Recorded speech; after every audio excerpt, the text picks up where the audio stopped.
la langue que nous parlons influence notre manière de percevoir le monde, de raisonner et de communiquer. Alors, comment la langue et l'écriture chinoise impactent-elles la manière de penser et de communiquer? Premièrement, elles sont visuelles et concrètes. Les plus anciens caractères chinois conservés sont les inscriptions sur os d'oracle de la dynastie Shang. À l'origine, les caractères chinois ont été créés à partir de l'observation du monde réel et des phénomènes naturels. Aujourd'hui, les pictogrammes ne représentent plus qu'environ 4% des caractères, mais ils restent à la base de tout le système d'écriture chinois. D'ailleurs, retenir un caractère chinois, c'est comme retenir une image, ce qui sollicite fortement la mémoire visuelle.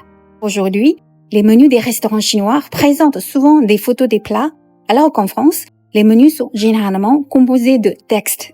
Deuxièmement, elles favorisent une vision holistique. En calligraphie, chaque trait est pensé en fonction de l'ensemble. L'équilibre, les espaces, le rythme et même le souffle de l'artiste participent à l'œuvre. Cette approche holistique se retrouve également dans certains proverbes chinois, comme celui-ci. Écouter les deux parties permet de discerner le vrai du faux, ne se fier qu'à une seule conduit à des jugements erronés. Troisièmement, elles sont contextuelles. En chinois, un même caractère peut avoir plusieurs prononciations correspondant à des sens différents, tandis que plusieurs caractères peuvent partager la même prononciation. Parfois, une même phrase peut même avoir des sens différents, voire opposés. Par exemple, en hiver, mets autant de vêtements que tu peux. En été, mets aussi peu de vêtements que possible. Hormis le nom de la saison, les caractères sont exactement les mêmes dans les deux phrases.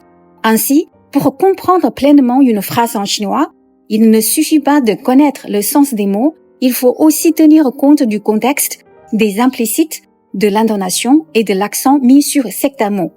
Enfin, la langue chinoise est concise.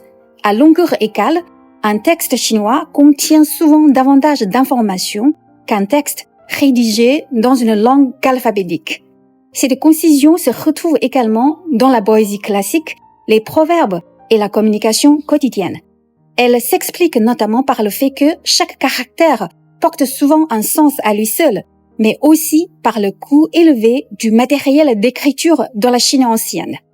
Si vous souhaitez aller plus loin, j'organise régulièrement des formations pour mieux décoder le monde chinois et mieux communiquer ou collaborer avec des interlocuteurs chinois.